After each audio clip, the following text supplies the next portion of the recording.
I always thought I knew my husband. His habits, his voice, his silences, even the way he held my hand when he lied about being fine. But nothing prepared me for the moment I realized he had a secret. One he tried to hide in a language he believed I couldn't understand. Last Saturday, Ethan and I went to tour a house with a French realtor. He smiled, shook her hand, and the two of them began speaking French as if I were invisible. He assumed, like everyone else, that I only knew a few basic phrases. So I stayed quiet. I played along. I let him think I was clueless. But then he leaned in and whispered something to her. Just one sentence. Soft, calm, almost casual. And it froze me in place. Because the man I loved, the man I trusted, I've just told the realtor something in French that shattered everything I believed about my marriage. When we pulled into the driveway, I remember thinking how peaceful everything looked. A white two-story house, clean windows reflecting the sun, a small garden out front. It felt safe, familiar, almost too perfect, like something taken straight out of a real estate magazine. Ethan squeezed my hand.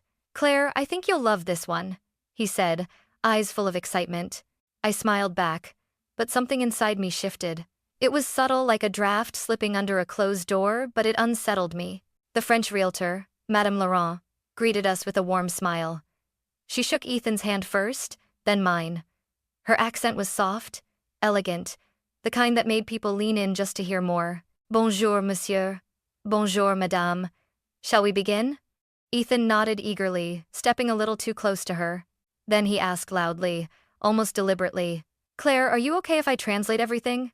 She speaks French." I froze for half a heartbeat. He knew I'd studied French for years. He knew that. So why pretend otherwise? I forced a small laugh.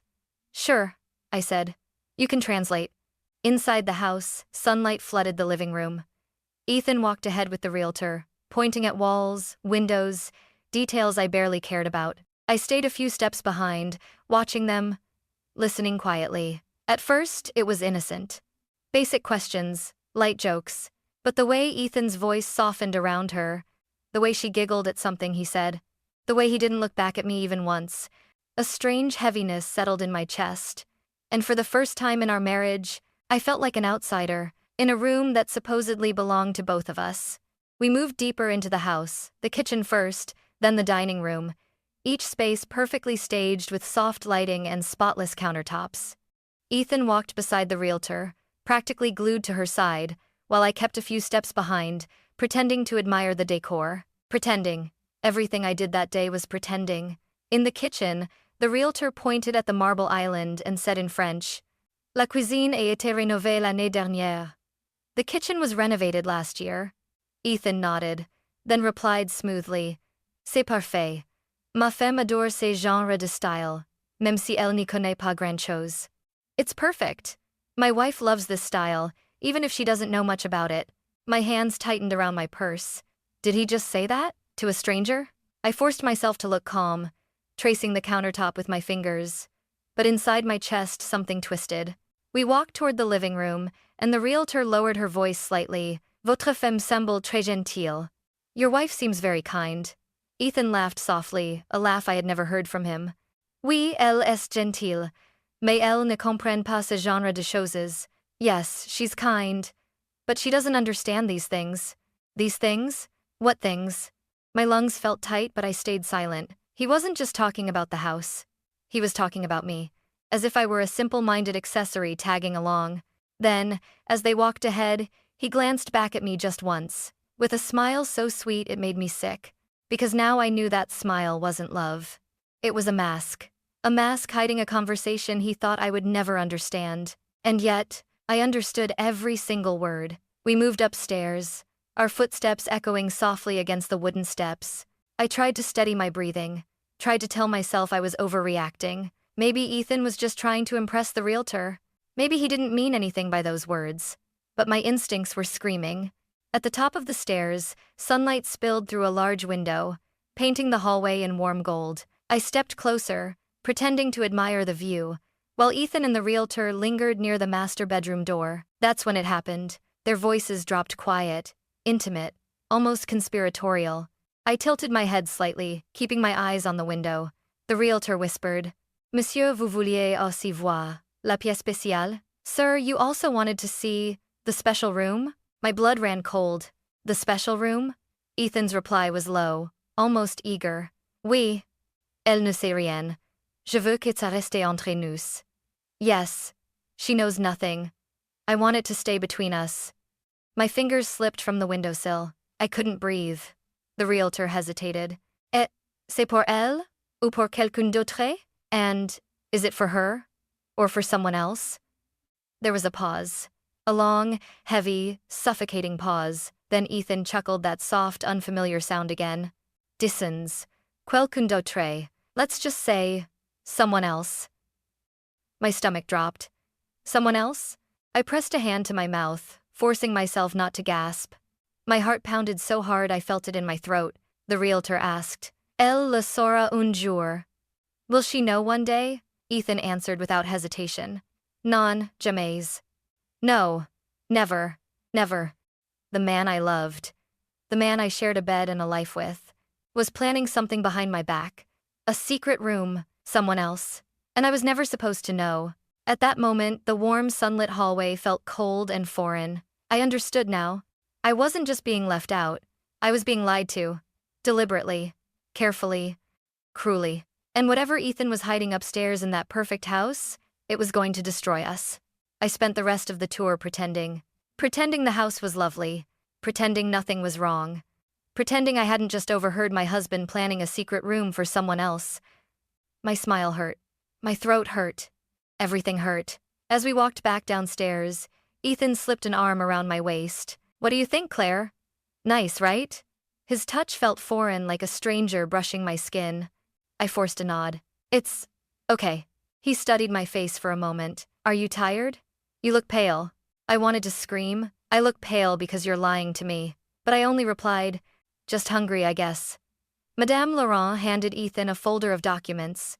Her fingers lingered on his just a second too long, and he didn't pull away. Call me anytime, she said in French. Je suis à votre service. I'm at your service.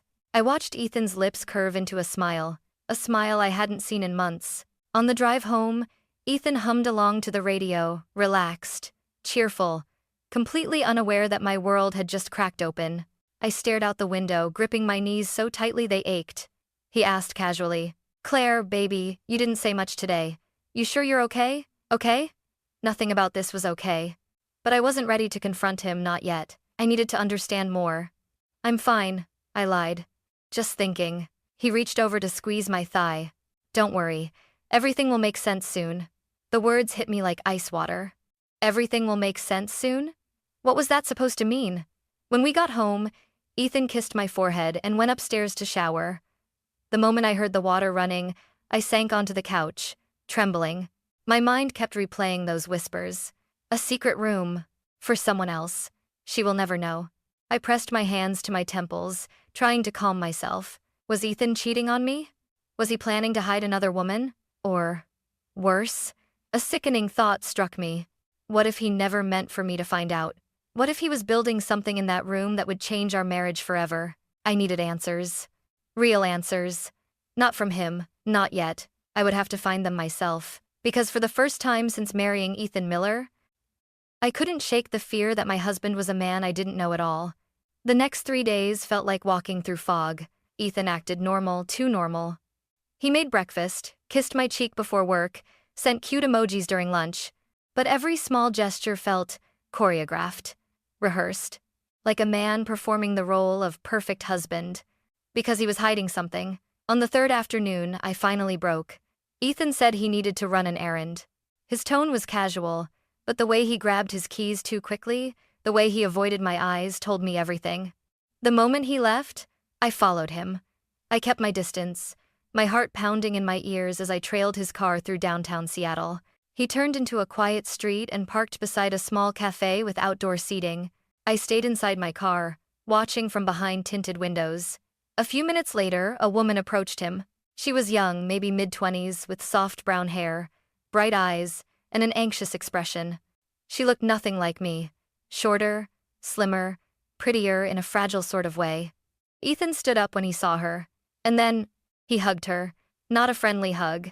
A long, tight one like he was holding someone who needed him. My stomach twisted painfully. When they sat, leaning close over the tiny cafe table, I cracked my window just enough to hear. The woman's voice trembled. "Ethan, did you talk to her yet? Talk to me? About what?" Ethan shook his head. "Not yet. She's not ready." "Not ready? For what?" The woman squeezed his hand and he didn't pull away. "I'm scared," she whispered. "He followed me again yesterday." My breath caught. "Followed her?" Ethan leaned closer, voice low but urgent. "Jenna, listen to me. Once the room is ready, you'll stay there for a while. Claire won't know. You'll be safe." My heart stopped. Jenna. Someone else. The secret room. The dots connected themselves violently, cruelly, devastatingly. My husband wasn't just hiding a woman. He was planning to hide her inside our future house. I covered my mouth to stop a sob. Inside the cafe, Jenna's eyes filled with tears. "I don't want to ruin your marriage." Ethan reached for her hand again. "Don't worry about that. Claire trusts me too much." The edges of my vision blurred. My husband, the man who vowed to love me, was comforting another woman, reassuring her with the exact tenderness I used to receive, and he said I trusted him too much. A laugh broke from my throat, a broken, trembling sound. Ethan had no idea. He had no idea I was sitting just outside, watching my world fall apart through a windshield. He had no idea that every word he spoke in French, every secret he whispered upstairs in that perfect house, was now unraveling into something far darker than betrayal. I sank lower in my seat, gripping the leather until my nails hurt. In that moment, one truth became painfully, brutally clear. Whatever Ethan was planning for Jenna, he never intended for me to know. And now that I did, everything was about to change. I didn't remember driving home. I didn't remember parking, or walking up the stairs, or opening the door. All I remembered was the numbness, a cold, empty numbness that settled into my bones like ice. My husband was planning a secret room for another woman, a woman he held, comforted, whispered to, a woman he was willing to hide from me. I stared at our living room, the couch we cuddled on, the lamp he bought for my birthday, and suddenly, everything felt wrong, like a life I had stepped into by mistake. That night, while Ethan showered, I made the decision that changed everything. I picked up his phone. He never locked it. He always claimed he had nothing to hide. What a joke. I opened his messages, scrolled, read everything, and then I found it. A folder labeled J.L. Private. My fingers shook violently as I tapped it open. There were photos of Jenna bruised arms, a swollen lip, hospital wristbands. There were documents filed under police reports. There were audio notes, her voice trembling as she described someone pounding on her apartment door late at night. But then, I opened a PDF labeled Safety Plan Transition Room. The first line hit me like a punch. Create a temporary secure room for Jenna Lewis until her abuser is arrested. Claire must not know to reduce emotional trigger risk. Trigger risk? Emotional trigger? I felt dizzy. I scrolled heart in my throat until I found a note written by Ethan himself. Claire has a trauma history. I don't want her exposed to Jenna's situation too soon. She'll panic. She'll relive it. My breath stilled. Trauma history? I hadn't spoken about my past with Ethan since early dating. I barely remembered telling him some drunken, broken confession about an ex who hurt me years ago. Something I thought I had buried deep enough to never dig up again. But Ethan remembered, and he chose to protect me by shutting me out. My chest tightened painfully. I didn't know whether to scream or collapse. Just then, the bathroom door opened. Steam rolled out, followed by Ethan towel around his waist, hair damp, humming softly. He froze when he saw the phone in my hand. We stared at each other in a thick, suffocating silence. Finally, he whispered, "Claire, what did you read?" My voice cracked. "Everything." His face drained of color. I held out the phone, my hands trembling violently. "Who is she, Ethan? And why the hell were you planning to hide her in our house? In a secret room you didn't want me to know about?" He swallowed hard. "Claire, it's not what you think." I laughed, a sharp, broken sound. "Oh, really? Because it looks exactly like what I think." He took a step toward me, panic rising in his eyes. "Listen to me. Jenna isn't your lover?" I snapped. "Your secret girlfriend? The woman you hug in cafes and whisper to in French so your wife won't understand?" He flinched. "Claire, please. It's not an affair, I swear. Then what? I shouted. What is she? He hesitated too long. Way too long. And that hesitation? It shattered something inside me. I backed away. Don't come closer. I don't recognize you right now. His voice cracked. Claire, she's not my mistress. She's my patient. I froze. Patient? She's a domestic violence victim, he continued, voice trembling. Her ex-husband is hunting her. She has no family, no safe house. I was trying to help her, without triggering your trauma. My heart pounded so loud I could barely hear him. I wanted to protect you, Claire. Not hurt you. Never hurt you. But all I could see were the hugs, the whispers, the French conversations, the secret room, the lies. And you thought the way to protect me, I whispered. How was to shut me out? To lie to me? To make decisions for me? His eyes glistened. I was wrong. I know that now. I shook my head, tears spilling over. You didn't trust me with the truth. Not even the smallest part of it. Ethan's voice broke completely. I was terrified you'd think I was cheating. I was terrified you'd leave. I stared at him, this man I thought I knew. And for the first time, I saw him clearly. A man drowning in fear. A man trying to protect too much. Too quietly. Too secretly. A man who loved me. And lied to me in the name of that love. My voice barely left my throat. I need time. I need space. I can't breathe here. He reached for me, but I stepped back. Please, Claire, he whispered. Don't walk away. But I already had. I grabbed my coat, keys, and bag with shaking hands, opened the door, and stepped into the cold night air. The last thing I heard before the door closed was Ethan's broken whisper. I'm so sorry. Please come back. But I didn't turn around. Not yet. I had to leave. Because the truth wasn't just painful. It was suffocating. And now that I knew everything, I wasn't sure if our marriage could survive what came next. I stayed at my friend Madison's apartment for 3 nights. 3 nights of silence.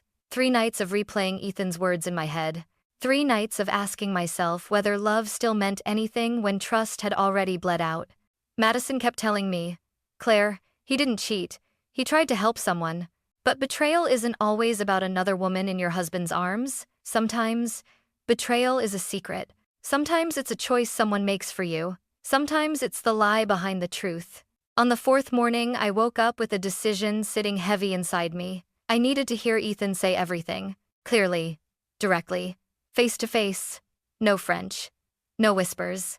No half-truths hidden behind, I wanted to protect you. I drove home with shaking hands. When I walked in, Ethan was sitting at the dining table, head bowed, elbows on his knees like he hadn't slept in days. He stood immediately. Claire. I raised a hand. Sit. We're talking. Not arguing. He swallowed, nodded, and sat back down. I took the chair across from him, creating distance neither of us had ever felt before. For a moment, neither of us spoke. Finally, Ethan whispered, I thought you weren't coming back. I wasn't sure myself, I said quietly. His shoulders sagged. I placed my palms flat on the table. Start from the beginning. No softening.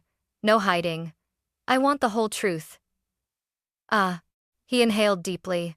And for the first time, Ethan didn't rush to defend himself. He looked exhausted, ashamed, human. Jenna came to me 6 months ago, he began. She was terrified. Her husband had broken into her place twice. The police were slow. She had nowhere safe. I listened, forcing myself not to react. I wanted to help her. Given your past, I didn't want you exposed to all that trauma again. I thought keeping her situation separate from our home would protect you. That's not protection, I murmured. That's erasure. He flinched but nodded. You're right. I see that now. I leaned back. Why the French, Ethan? Why talk behind my back in another language? His voice cracked. Havniz. Because I knew if you understood even one word, you'd sense something was wrong, and I couldn't risk hurting you. I stared at him, stunned. That's the problem, I whispered. You decided my limits for me, my boundaries, my emotions. He buried his face in his hands. I didn't want to lose you. You almost did. His head jerked up, eyes full of panic. Claire, don't say that. Please. I love you. I love you more than anything. Then trust me enough to tell me the truth, I snapped. Do you know what it felt like? Hearing you whisper to another woman? Watching you hold her? Seeing you plan a room I wasn't allowed to know about? Tears filled his eyes. I wasn't cheating. I swear on my life. I closed my eyes, breathed shakily. I know that now. But the damage? It's real, Ethan. You shut me out because you thought my past made me fragile. He reached across the table. Claire, your past makes you strong. I didn't see it then. I was wrong. I was stupid. I was terrified of failing you. His words softened me. And that scared me more than the anger, because part of me still loved him fiercely. Painfully. Dangerously. I finally met his eyes. So what now? Ethan inhaled slowly, voice steadying. We fix this. Together. Therapy. Honest conversations. No more hiding. I'll prove to you that you're my partner, not someone I need to shield from life. My throat tightened. I need time. He nodded instantly. Take all the time you need. I'm not going anywhere. Silence settled over us, heavy, fragile, full of things still unsaid. But for the first time since all this began, it didn't feel like two people drifting apart. It felt like two people wounded, bleeding, scared, but still reaching for each other through the cracks. I looked at him, really looked at him, and I whispered the words he needed. And I feared, I'm not giving up on us, Ethan. But we have to rebuild everything, from the ground up. A tear slipped down his cheek. Then let's start today. And for the first time in weeks, I let him hold my hand. Not because I fully trusted him again, but because trust, like love, can be rebuilt if both hearts choose to stay. Healing isn't a straight line. I learned that the hard way. The week after we confronted each other, Ethan and I lived in a strange, quiet rhythm, not quite together, not quite apart. We shared a home, shared a kitchen, shared the air between us, but not the trust. Not yet. He slept on the couch without me asking. He cooked dinner but didn't insist I eat. He walked softly, talked softly, breathed softly, as if afraid even his presence might break me again. One evening, after days of silence, he knocked gently on the bedroom door. Claire, can we talk? I hesitated, then opened it. He stood there holding a small folder. I terminated the secret room project, he said quietly. And I'm no longer Jenna's case handler. I transferred her file to another specialist. I can't keep anything in my life that risks hurting you. The gesture cut deeper than I expected. Ethan, I whispered, I never asked for that. I know, but I needed to show you that I'm choosing us transparently. He stepped back, giving me space. There's something else, he said. I called a couples therapist. If you want, we can go. Together. A breath escaped me. Not relief, not yet, but something gentler. A soft exhale of possibility. 2 days later, we sat in a warm office filled with plants and the smell of lavender. Dr. Harper, our therapist, listened patiently as I described the moment I stood on those stairs, hearing Ethan whisper in French. My voice cracked when I said, I didn't just feel betrayed. I felt invisible. Ethan's eyes glistened with grief. I made decisions out of fear, he admitted. Not because I didn't love her, but because I loved her so much I forgot she wasn't fragile. I treated her like someone who needed protecting instead of a partner. Dr. Harper nodded slowly. Love without honesty, she said, becomes a cage even when the door is built with good intentions. Those words hit both of us hard. Session after session, layer by layer, Ethan and I unpacked the truth. I wasn't weak. He wasn't unfaithful. But our silence had become a third presence in our marriage, louder than either of us, and we needed to confront it. Healing didn't come suddenly. It came in tiny steps. Ethan began speaking openly, even when the truth was uncomfortable. I stopped assuming the worst and started asking questions instead of swallowing fear. He learned that honesty wasn't a threat to me, it was safety. I learned that love didn't require blindness, it required courage. One night, weeks later, we stood on the balcony of our apartment, city lights flickering like scattered stars. He wrapped his arms around me, gently, carefully, as if asking permission. I didn't pull away. Ethan, I murmured. Do you ever think about us? About what we almost lost? He kissed my temple. Every day. And every day, I choose you again. I closed my eyes. For the first time since that awful day in the house, I felt the walls inside me soften. Just a little. 2 months later, we went to see another house. A different realtor. A different neighborhood. A different version of us. This time, Ethan held my hand the entire tour. He leaned in and whispered, What do you think, Claire? Not in French. Not in secrets. but in honesty. I smiled. Let's build something real this time. Together. Ethan nodded, eyes warm. No more walls. No more secret rooms. I intertwined my fingers with his. Only one home, one life, one truth. And for the first time in a long time, that future didn't scare me. It felt possible. It felt right. It felt ours. Not perfect, but real. And sometimes, real is better than perfect.